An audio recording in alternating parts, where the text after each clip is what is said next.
Cheers, some cherry juice. Cheers. Oh, I don't know. Salud. Cheers. Salud. Oh wow, that's lovely. Oh, that's powerful. Did he say we're having garlic juice? I might Save it as a chaser. Yeah. Oh, we're having a garlic juice now. How exciting. Nice little explosion in the belly. But these were all your treats before. No, before going.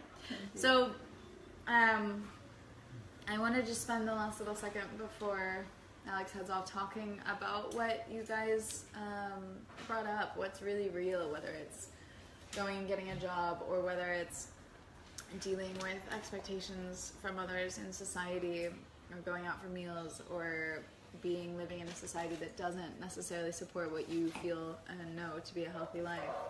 And I recently wrote in my dating profile, I'm an anomaly wherever I go. And then I think after that in an earlier version I wrote, you must be an anomaly too. Like, be an anomaly. Mm-hmm. An anomaly is something that doesn't fit in, that can't fit in, that won't fit in. And the essence of a revolutionary, one of the words that you said with Alex, was it is the one who is willing to do things differently. That it's so easy to just show up as the same. It's so easy to confine to other people's norms and always be the good girl. And so it's all the same theme. Live in society, get a job, what do I do when I go back? And the essence of a traveler is being an anomaly. And so what we tend to do is we create these bubbles, these balloons, these love balloons, to make a space where we can grow, where we can explore ourselves and find our own truth, so that when we do go back, we can live hopefully from that strong center that you're greedy and looking for, right? To always have this. And I'm so super passionate about this more than ever before, about people doing things differently, saying no, going out to dinner with friends and being fasting. Because the thing is, even though it creates a kink, right, or a wave now, right, that ripple effect is actually huge. It might be horribly inconvenient. It makes people reflect on their own lives and makes them really nervous or makes them feel judged. It's all their own stuff if you're coming from the heart. But in the long term, it's perhaps the most inspiration you could ever give them, is you living your truth. And so how to live in society, I would say just label yourself as an anomaly. Label yourself as different and weird. And I've been there, right? Always in different cultures and societies where you are inherently going to always be weird. Right? You're in Spain and you're a tall blonde. You're Australia. Yeah. It's like you're going to be different anyway. Yeah. So take it and run with it. Take it and run with it to an extent where, oh, she does that. Oh, yeah. And then after a certain period of time, she's just like that, and everyone knows.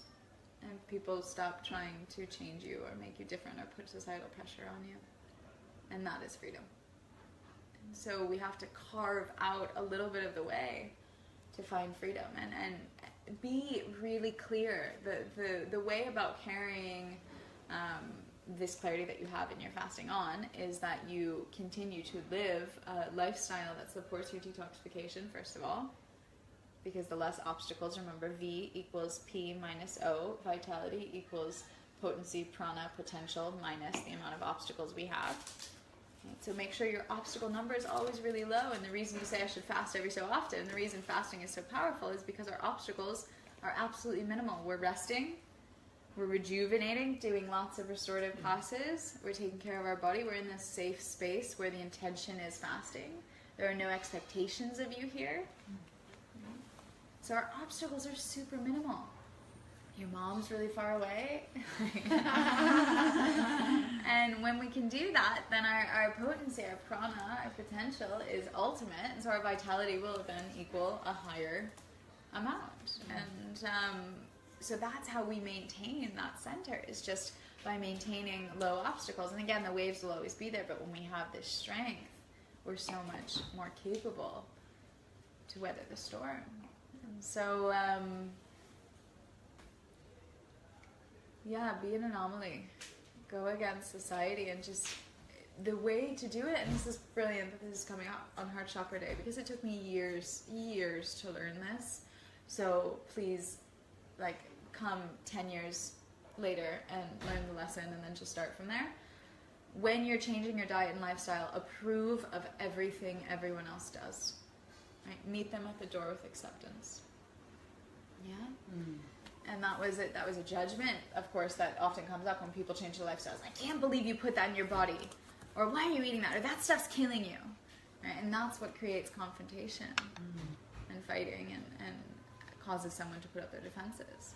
Whereas if we can just say, for the garlic, we can mix it with water also. Okay. Forgot to say that key factor. It's going to be way strong. And maybe lemon. And maybe some ginger. You want some more glasses? It's okay, I got them. Okay. Lemon and ginger? Well, I mean, you see, I'll leave it up to you to taste and see. We're making garlic shots. So, when we are at that point of changing our lifestyle, other people are going to say, oh, why do you do that? And immediately they get insecure because they're judging themselves. It's not about you judging them. But if there is that, don't do it this way, or this is good for you, or this is bad for you, that's why I never say any of that stuff, because it's not about that. I mean, the whole conversation we had first night's welcome dinner, what's good for you and who are you? What is it and who are you? But also, like, what's real for that person? Because I love what you shared also about you can't make someone change. And this has been so real for me since I was a kid. I realized that the person has to change on their own.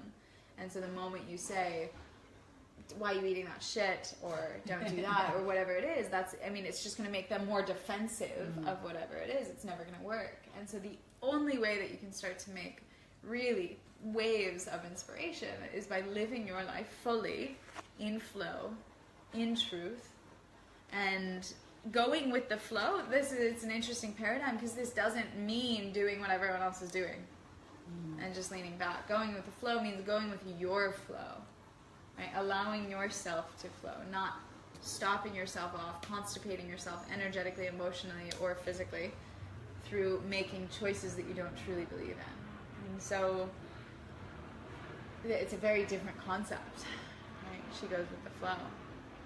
Well, okay, I mean, because I totally go with the flow, but you want me to eat jamon and alcohol and what? No, like, no. You want me to stay up all night? No. But I'll go with the flow. I'll meet whatever it is that comes, and if people are doing that and friends are doing that, okay, cool. I love you. I'll see you in the morning.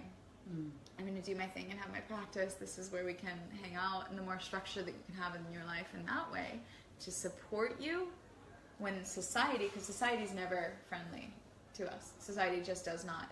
Health and society are like inherently magnetic, different poles. Right?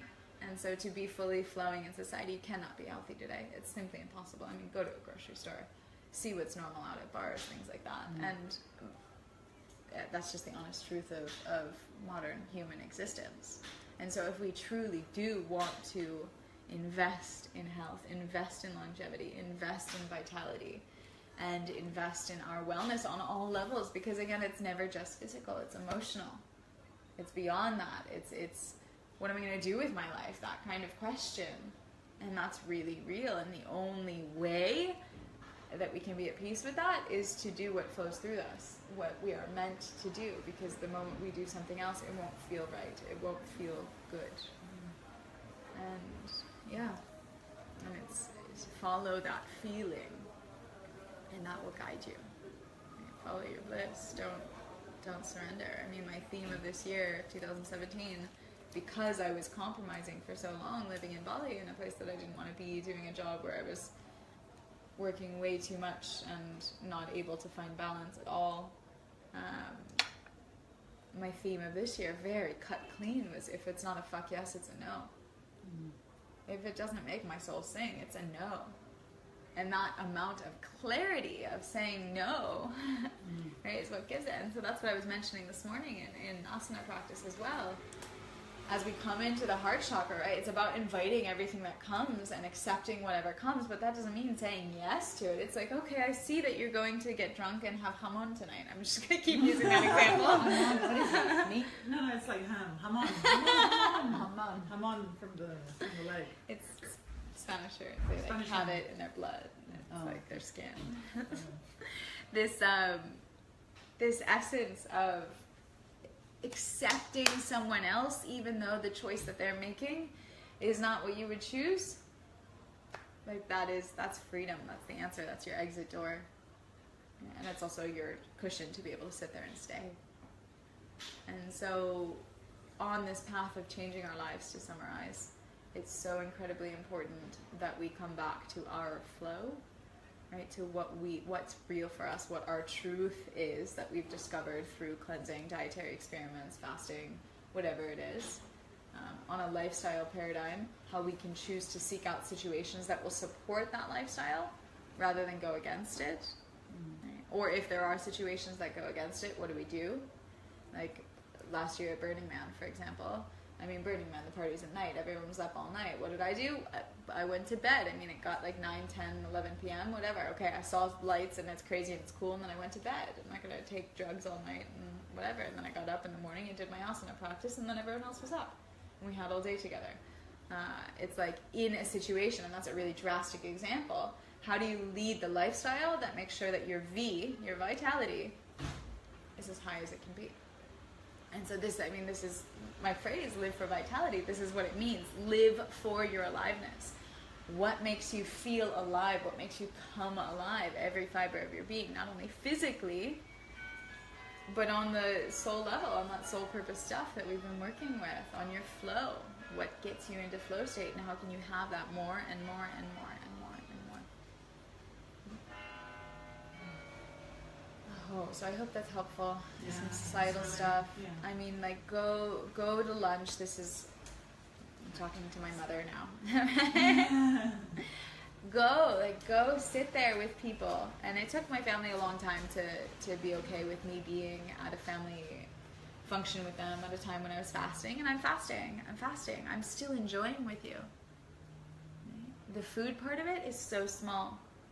It's like, that's why I said at the wedding, like, say you have a stomach ache, or say you've already eaten, or say it's doctor's orders, or thank you, or no, I'm allergic to that, or just make whatever excuse you need to make so that it's not confronting to the person, it's not judgmental, and you get out of wedding free without eating food that you don't want to be eating cart.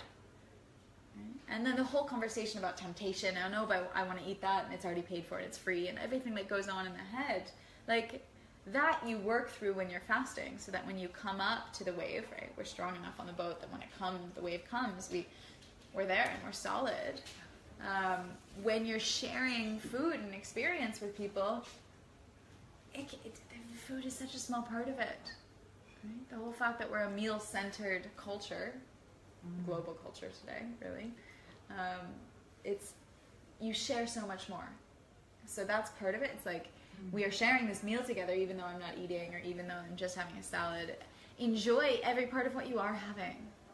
Right? And then they'll feel that enjoyment. They'll be more comfortable. And vicariously enjoy through them. So if someone's eating pizza or whatever and enjoying it like crazy, there's not a cent of my being that's going to say, oh my God, that's ridiculous. Why are you eating that? That's going to make you so constipated. Like, yeah, years ago it used to be like that. But now I'm like, I remember what pizza used to taste like. I remember that feeling of the dopamine shot in my brain from all of those calories from cheese.